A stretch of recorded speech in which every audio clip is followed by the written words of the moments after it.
Baik, bismillahirrahmanirrahim. Assalamualaikum warahmatullahi wabarakatuh. Selamat datang di pertemuan ke-6 pada mata kuliah e-business. Hari ini kita akan membahas topik yang sangat strategis ya, dan cukup relevan dalam dunia bisnis digital, yaitu terkait supply chain atau SCM ya. Sebelum kita masuk lebih jauh, saya ingin mengajukan sebuah pertanyaan sebagai pembuka. Untuk kalian bisa disimak ketika kalian membeli sebuah produk ya, secara online, misalkan katakanlah membeli sepatu lah ya, lewat Tokopedia ataupun Shopee. Apa yang kalian bayangkan itu apa yang terjadi di balik layar. Nah, sebelum produk itu tiba di tangan kalian. Nah, ya, sudah bisa dibayangkan ya, mulai dari bahan baku, proses produksi, hingga pemesanan, pengiriman, dan dari gudang. Nah, hingga kurir yang mengantar ke depan pintu rumah kalian. Nah, itulah dalam bentuk sederhananya sebuah supply chain ya. Nah, tujuan dari pembelajaran kali ini di pertemuan hari ini ada 3 hal utama yang ingin kita capai bersama ya. Yang pertama, memahami SCM secara konseptual, apa definisinya, apa komponennya, dan mengapa ia menjadi tulang punggung dalam ekosistem e-business modern. Lalu yang kedua, melihat hubungan SCM dengan 2 konsep penting lainnya, yaitu value, change, dan rantai nilai. Dan pada sistem informasi, kita akan melihat bagaimana ketiga hal ini saling berkaitan dalam dan saling memperkuat satu sama lainnya. Lalu yang ketiga, menilai bagaimana teknologi digital, mulai dari ERP, EDE ya, lalu ada RFID hingga kecerdasan buatan. Ini mengubah wajah SCM secara fundamental. Jadi pada intinya harapan saya ya, setelah di sesi ini kalian tidak hanya tahu apa itu SCM, tapi juga mampu berpikir secara analis bagaimana saya bisa menerapkan SCM untuk menciptakan keunggulan kompetitif baik di perusahaan tempat kita bekerja nanti ya, maupun jika kalian membangun bisnis sendiri. Baik, kita ke pokok utama. Terkait konsep dasar supply chain management ya, SCM sama dengan koordinasi seluruh aktivitas dari pemasok, perusahaan, hingga pelanggan. Nah, apa itu SCM ya? Mari kita mulai dari definisi supply chain management, atau dalam bahasa Indonesia kita bisa menyebutnya manajemen rantai pasok. Nah, manajemen rantai pasok adalah proses koordinasi seluruh aktivitas yang terlibat dalam mengalirkan produk atau layanan dari sumbernya, yaitu pemasok ataupun supplier, melalui proses internal perusahaan hingga sampai ke tangan pelanggan akhir. Nah, kunci pemahamannya adalah di kata seluruh. Nah, SCM bukan hanya soal pengiriman ataupun logistik. SCM mencakup segalanya dari mulai dari pembelian bahan baku, memanajemen stok, produksi, dan mengendalikan kualitas serta distribusi pengiriman hingga layanan purna jualnya ya. Nah, untuk alur SCM mulai dari hulu ke hilir ya, ini kita bisa membagi SCM menjadi 2 sisi besar ya. Yang pertama sisi hulu ya. Sisi hulu atau upstream ini adalah sisi kiri dari rantai yang berhubungan dengan supplier atau pemasok. Di sini kita secara bicara tentang bagaimana hubungan kita dengan vendor, bagaimana kita mengadakan bahan baku dengan harga terbaik dan bagaimana kita mengelola kualitas dari sumbernya. Lalu dari sisi hilir atau downstream ya, ini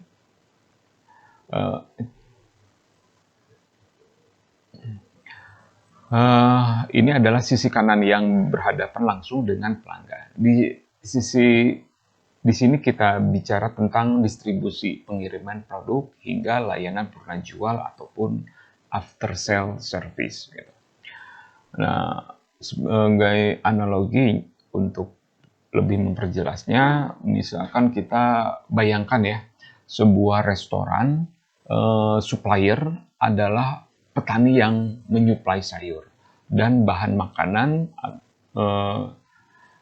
lalu perusahaan adalah dapur restorannya, dan pelanggan adalah orang yang makan di meja. Nah, SCM adalah sistem yang memastikan sayur segar tiba tepat waktu, dimasak dengan baik dan disajikan sebelum pelanggan merasa lapar. Gitu.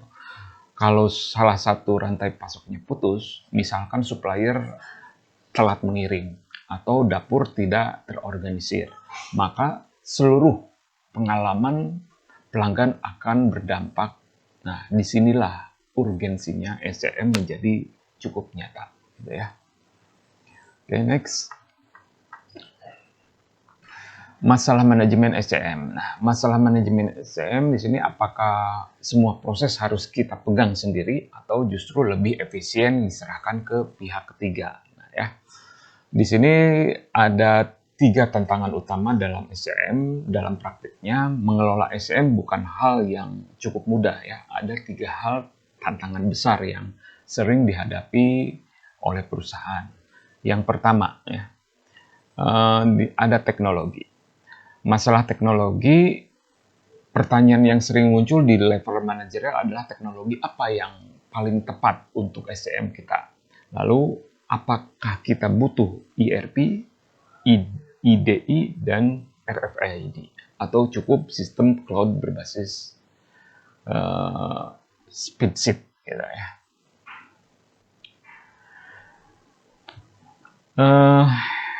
Jawabannya sangat bergantung pada skala bisnis ya, kompleksitas operasional dan anggaran yang tersedia. Salah pilih teknologi bisa berarti pemborosan investasi yang sangat besar.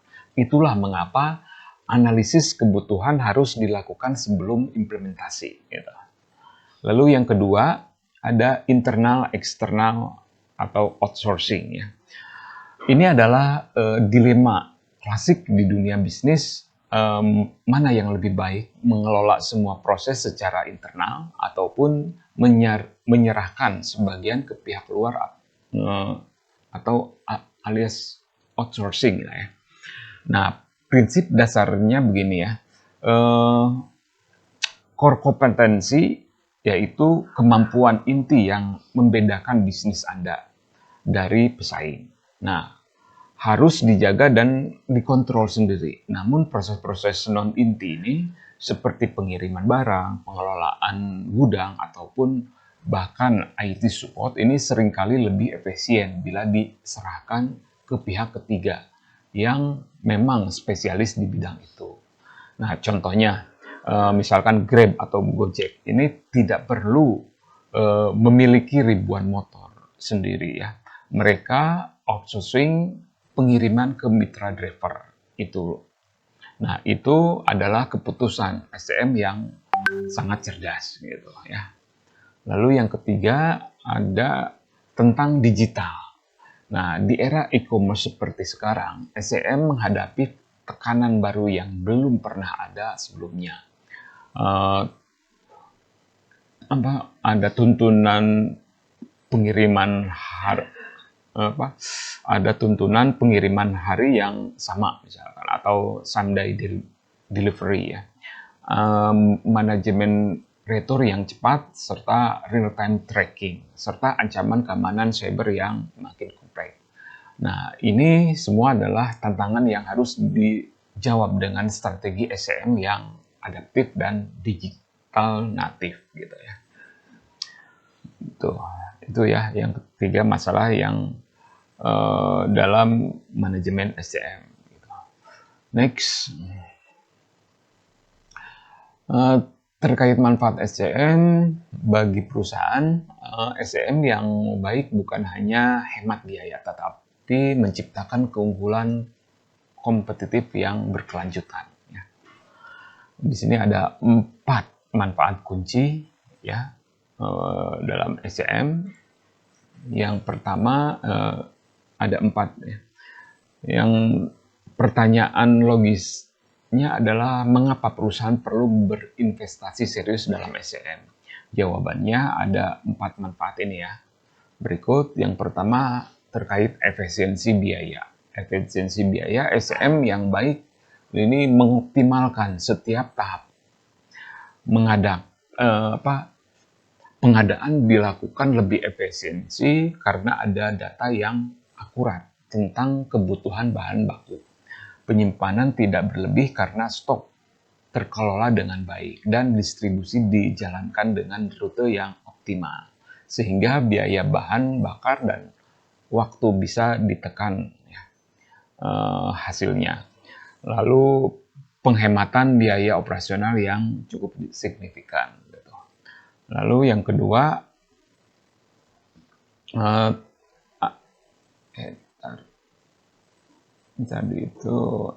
yang kedua, kecepatan distribusi.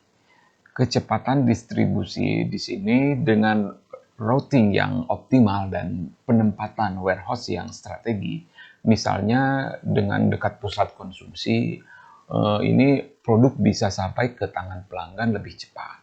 Nah, di era di mana pelanggan sudah terbiasa dengan next day delivery, kecepatan distribusi adalah keunggulan kompetitif yang sangat nyata. Lalu yang ketiga manfaatnya peningkatan layanan. Peningkatan layanan ini hingga 45% ya. Di sini kepuasan pelanggan naik drastis ketika produk tiba tepat waktu. Nah, jumlahnya sesuai pesanan dan kualitasnya terjaga. Ingat, pelanggan yang tidak hanya kembali membeli, mereka juga merekomendasikan ke orang lain. Ini adalah efek berganda yang berdampak besar pada pendapatan jangka panjang. Lalu yang keempat, manfaat yang keempat berkaitan dengan sinkronisasi supply dan demand ya. Ini peningkatan ada 30% ya. Salah satu masalah klasik dalam SCM adalah bullwhip effect ya, yaitu distorsi informasi yang menyebabkan fluktuasi persediaan yang tidak perlu ya, di seluruh rantai ya.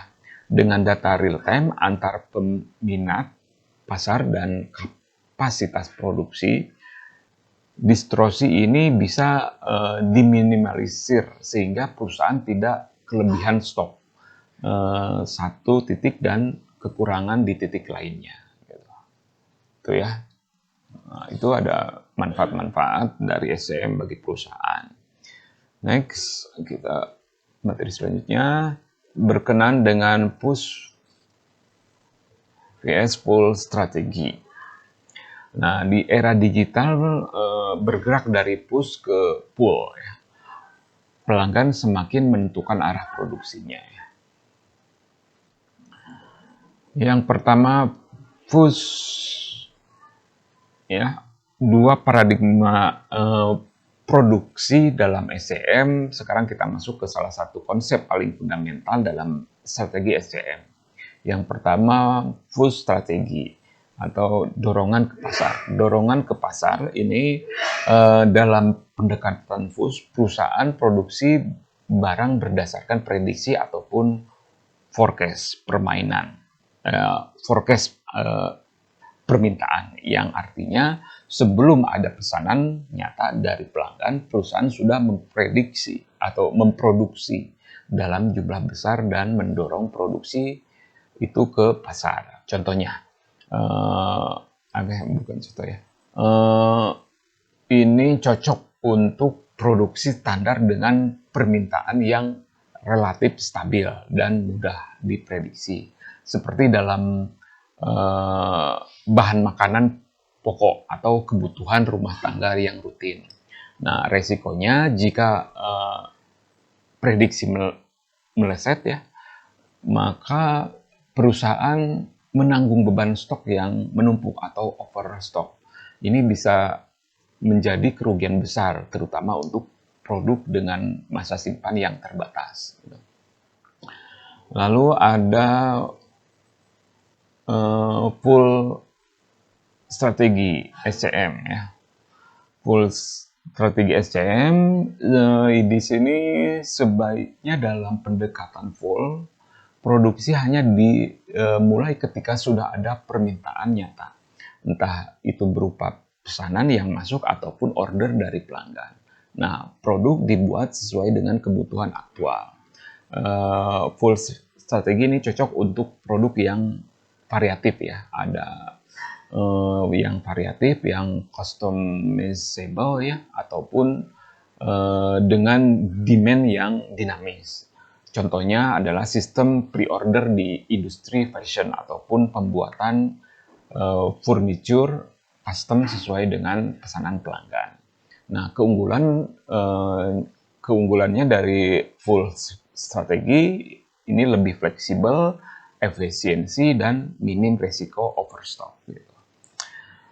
Oke, implikasi di era digital saat ini, di era e-commerce dan digitalisasi, tren yang terjadi adalah pemindahan besar-besaran dari push ke full. Pelanggan kini semakin berdaya ya. Mereka tidak lagi hanya menerima apa yang diproduksi, tetapi turut menentukan apa yang dibuat, kapan dibuat, dan dalam konfigurasi seperti apa. Nah, ini adalah pergeseran paradigma yang sangat fundamental dari perusahaan yang tidak mampu beradaptasi dari model push ke model pull. Akan semakin kesulitan bersaing di era digital saat ini. Gitu ya. Itu terkait push dan full strategi ya. Next. Value chain atau rantai nilai. Value chain di sini setiap aktivitas dalam perusahaan harus menambah nilai atau mendukung penciptaan nilai bagi pelanggan. Konsep value chain atau rantai nilai ini pertama kali diperkenalkan oleh Michael Porter ya. Idenya sangat sederhana namun sangat powerful ya. Setiap aktivitas yang dilakukan perusahaan seharusnya memberikan kontribusi baik langsung maupun tidak langsung. Nah, langsung tidak langsung ya, terhadap nilai yang dirasakan oleh pelanggan. Nah, dengan kata lain, kalau suatu aktivitas tidak menciptakan nilai bagi pelanggan dan tidak mendukung penciptaan nilai tersebut, maka aktivitas itu adalah pemborosan. Dan dalam dunia bisnis yang kompetitif, pemborosan adalah musuh utama ya. Oke, bisa disimak ada 3 kategori aktivitas dari value chain. Yang pertama, kategori memberikan nilai langsung. Memberikan nilai langsung atau value adding ya.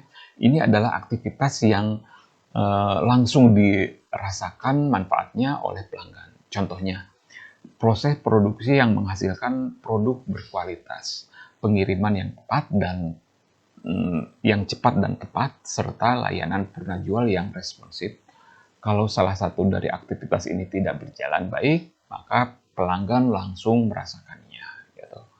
Lalu kategori yang kedua, kategori tidak langsung bernilai ya, atau enabling ya.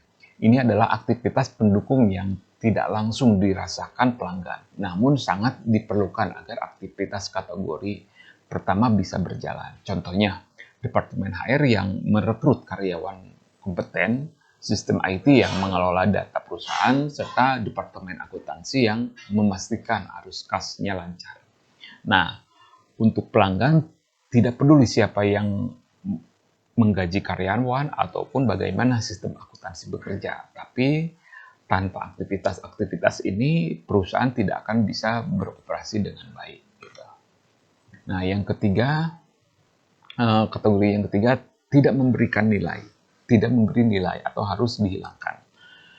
Ini adalah aktivitas yang tidak berkontribusi pada nilai pelanggan dan juga tidak mendukung aktivitas lain yang bernilai. Ini adalah murni pemborosan, buang-buang waktu, buang sumber daya, dan buang uang. Gitu. Nah, tugas seorang manajer yang baik adalah terus mengidentifikasi dan mengeliminasi aktivitas kategori ketiga ini. Dalam learn management ini disebut waste elimination, dan ini adalah kunci efisiensi dari operasional. Ya. Itu terkait value chain. Next, value network. Terkait value network, keunggulan kompetitif hari ini bukan dari satu perusahaan, tetapi dari jaringan yang kuat dan terintegrasi. Gitu. Dari value chain ke value network ya. Kalau value chain bicara tentang aktivitas internal perusahaan, maka value network memperluas perspektif itu keluar ke seluruh ekosistem bisnis di mana perusahaan beroperasi. Nah, konsep value network mengakui bahwa tidak ada perusahaan yang bisa sukses sendiri. Setiap perusahaan berada di tengah-tengah jaringan berbagai pihak yang saling berinteraksi dan saling menciptakan nilai secara bersamaan. Nah, siapa saja yang ada dalam value network? Yang pertama, ada supplier, ya, supplier atau hulu ya. Mereka adalah pihak yang menyediakan bahan baku atau komponen yang kita butuhkan untuk berproduksi. Nah, hubungan yang baik dengan supplier bukan hanya soal harga, tapi soal kepercayaan, kualitas, dan kecepatan respon. Lalu yang kedua ada distributor. Distributor mereka adalah jembatan antar perusahaan dan pelanggan akhir di era digital. Serta peran distributor bisa bergeser. Ada yang digantikan oleh platform e-commerce, ada yang berevolusi menjadi fulfillment center. Ya. Lalu ada partner bisnis. Partner bisnis ini bisa berupa perusahaan teknologi, penyedia layanan logistik, atau konsultan, atau juga bahkan kompetitor yang bekerja sama dengan proyek tertentu. Yang dalam bisnis modern disebut sebagai CO competition ataupun kompetisi. Ya. Gitu. Lalu bank dan finansial. Bank dan finansial ini peran lembaga keuangan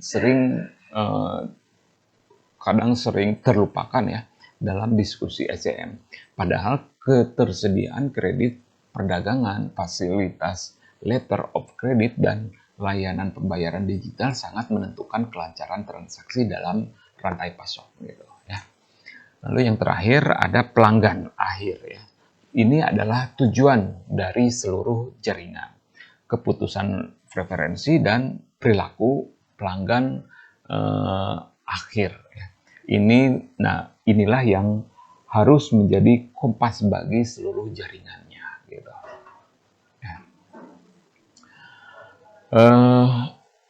Implikasi strategi ya. Salah. Oke. Implikasinya sangat besar ya dalam kompetensi bisnis modern yang bersaing bukan lagi perusahaan A melawan perusahaan B, melainkan jaringan A melawan jaringan B. Maka membangun dan merawat relasi dalam jaringan nilai adalah investasi strategi jangka panjang yang tidak bisa diabaikan. Gitu. Oke, terkait restrukturisasi SCM. Ya. restrukturisasi SCM, ada dua model restrukturisasi SCM ketika perusahaan memutuskan untuk mengelola rantai pasok. Ada dua pilihan model struktur yang mendasar, dan keduanya memiliki implikasi yang sangat berbeda terhadap kontrol, fleksibel, dan biaya. Yang pertama, nah ini integrasi vertikal. Integrasi vertikal, di sini kendali penuh internalnya ya. Dalam model integrasi vertikal, perusahaan mengontrol sebagian besar ataupun bahkan seluruh tahapan rantai pasok secara mandiri. Mereka memiliki fasilitas produksi sendiri, armada pengiriman sendiri, dan gudang sendiri.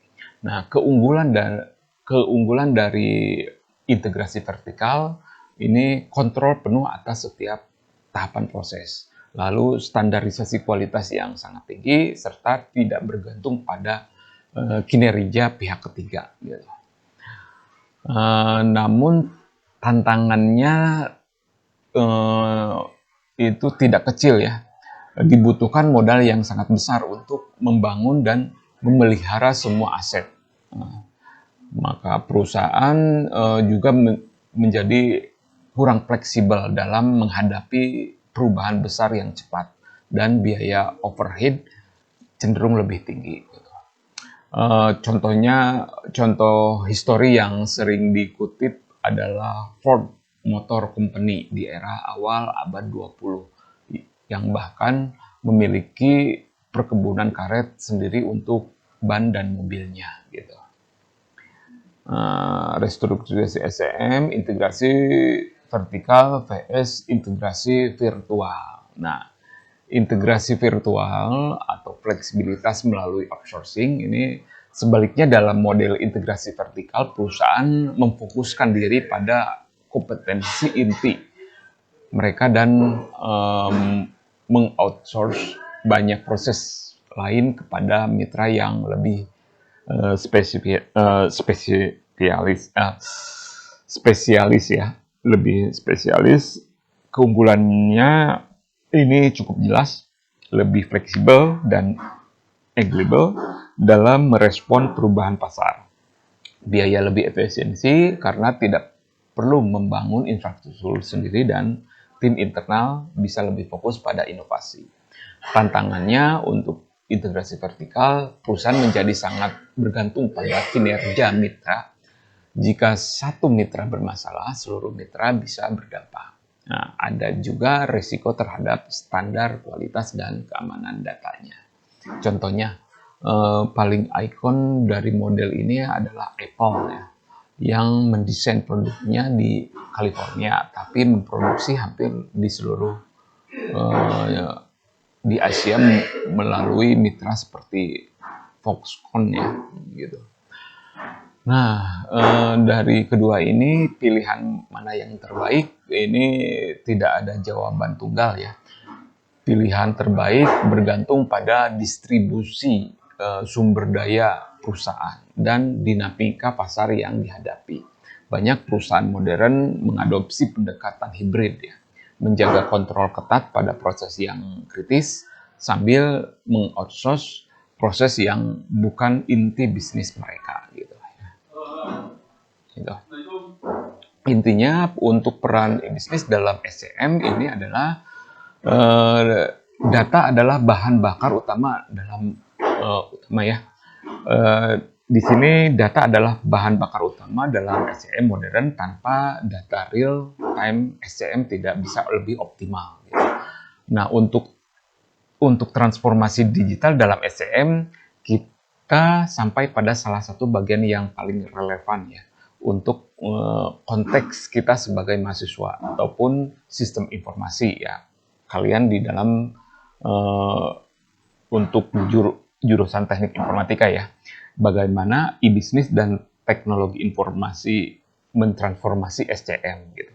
Nah, jawabannya secara fundamental dan menyeluruh, e-bisnis membongkar batasan geografis, mempercepat aliran informasi, dan memungkinkan kolaborasi antar organisasi yang sebelumnya tidak mungkin dilakukan secara efisiensi. Nah, Apa yang dimungkinkan oleh e-business di sini?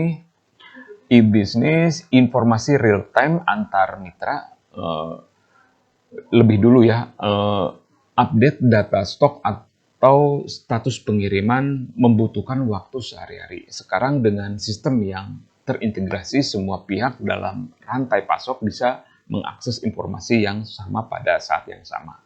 Lalu integrasi antar organisasi yang seamless ya, IDE, Electronic Data Inference Exchange ya. Ini memungkinkan sistem komputer dari dua perusahaan yang berbeda untuk berkomunikasi langsung tanpa perlu campur tangan manusia untuk input data manual. Lalu ada efisiensi komunikasi dan kolaborasi, ada email, platform kolaborasi seperti Slack, dan sistem manajemen proyek berbasis cloud ya, memungkinkan tim berbagi lokasi untuk berkoordinasi secara instan. Lalu visibilitas supply chains end-to-end, bayangkan bisa memantau proses setiap produk dari gudang supplier hingga pintu rumah pelanggan secara real time. Nah, inilah yang kini menjadi standar baru dalam SCM modern. Lalu yang terakhir, otomatisasi proses dan pengambilan keputusan. Nah, dengan AI dan machine learning, sistem bisa secara otomatisasi membuat purchase order ketika stok mendekati titik order atau reorder untuk menyarankan rute pengiriman optimal berdasarkan koordinasi lalu lintas. Nah, lalu tiga teknologi pendukung ada ERP ya, Enterprise Resource Planning ya. ERP adalah sistem integrasi yang mengelola seluruh proses bisnis dalam satu platform, mulai dari keuangan, SDM, produksi hingga pengiriman. Bayangkan seluruh departemen dalam perusahaan berbicara dalam satu bahasa yang sama dan menggunakan satu database yang sama. Itu berupa dalam bentuk sistem yang dinamakan ERP. Contoh yang populer SAP, Oracle, Microsoft Dynamics ya, gitu ya. Lalu ada EDI, ya, Electronic Data Interchange ya.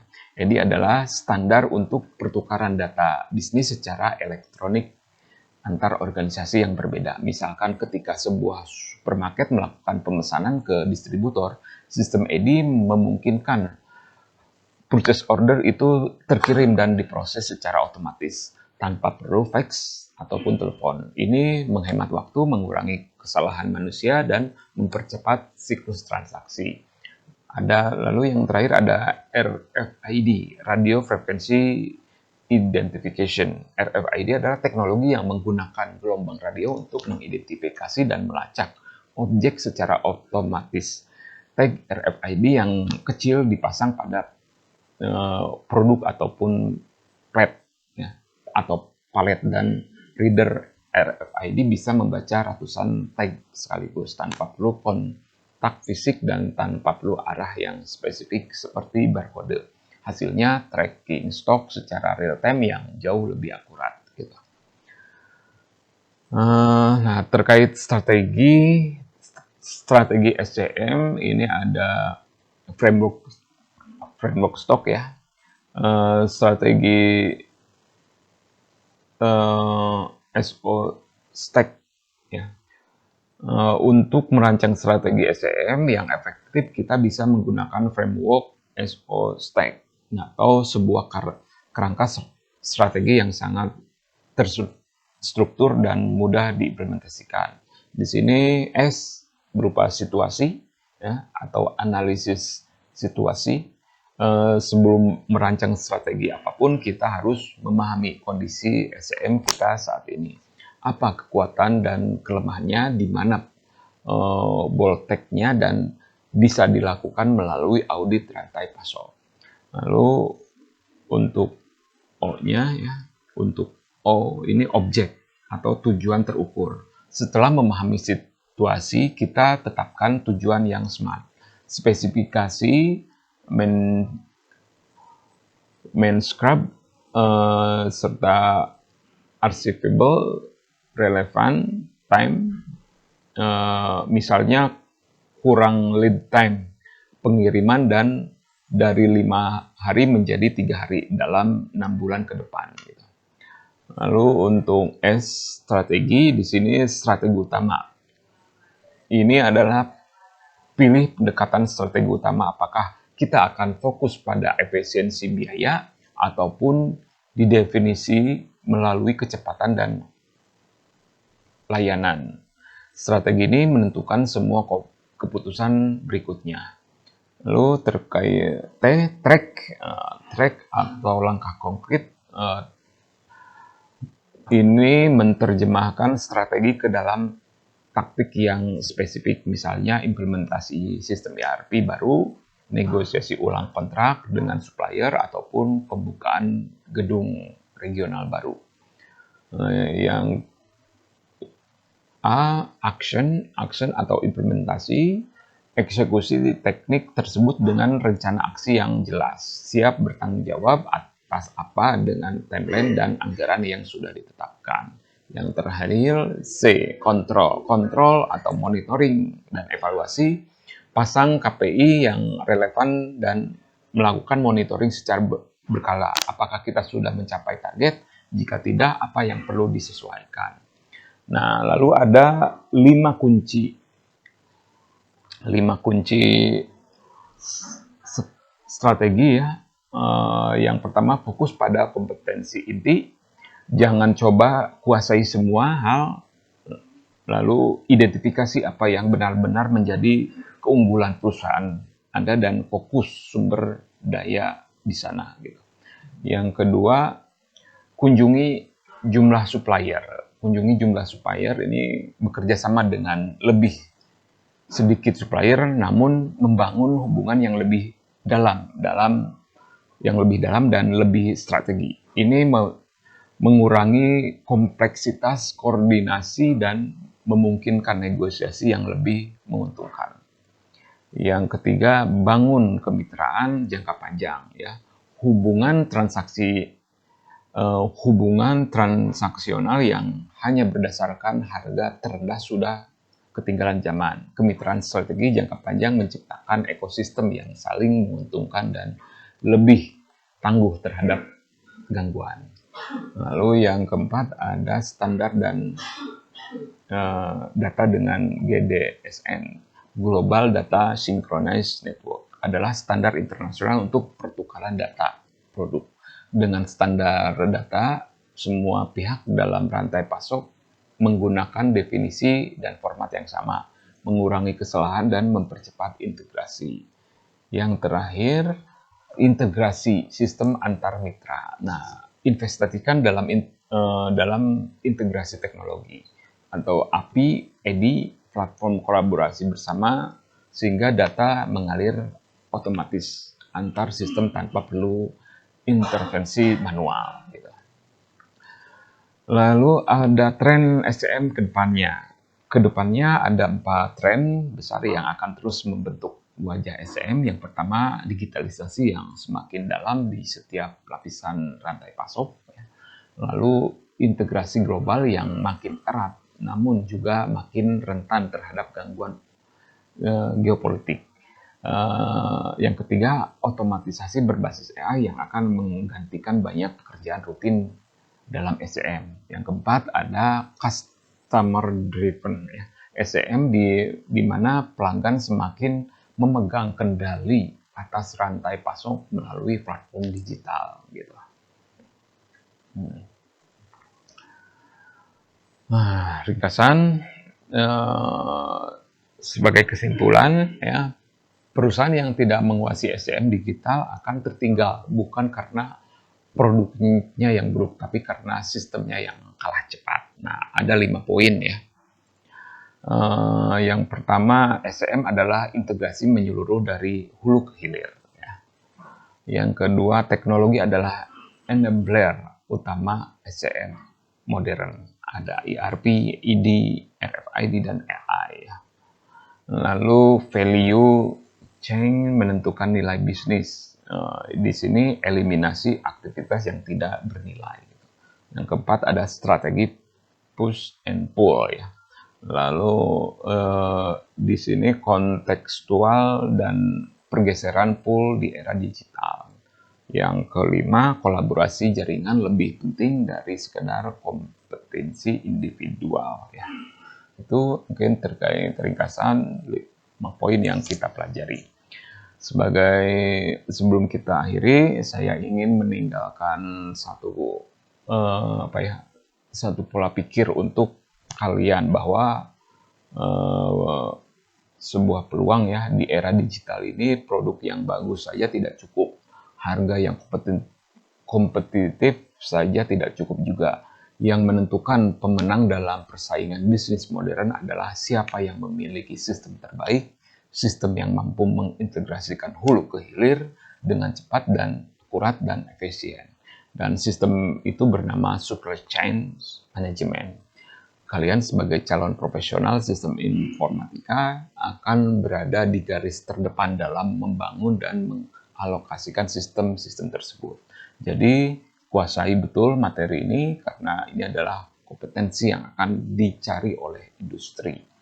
Terima kasih atas perhatian dan partisipasi kalian hari ini. Jika ada pertanyaan, bisa dalam forum diskusi atau ide yang ingin kalian eksplorasi lebih jauh. Saya sangat terbuka. Mari kita terus mengeksplorasi bagaimana SCM bisa mengintegrasi, mentransformasi bisnis di era digital. Demikian, wabillahi taufiq wal hidayah. Wassalamualaikum warahmatullahi wabarakatuh. Tidak lupa untuk isi absensi ya. Terima kasih. Salam sehat untuk semuanya.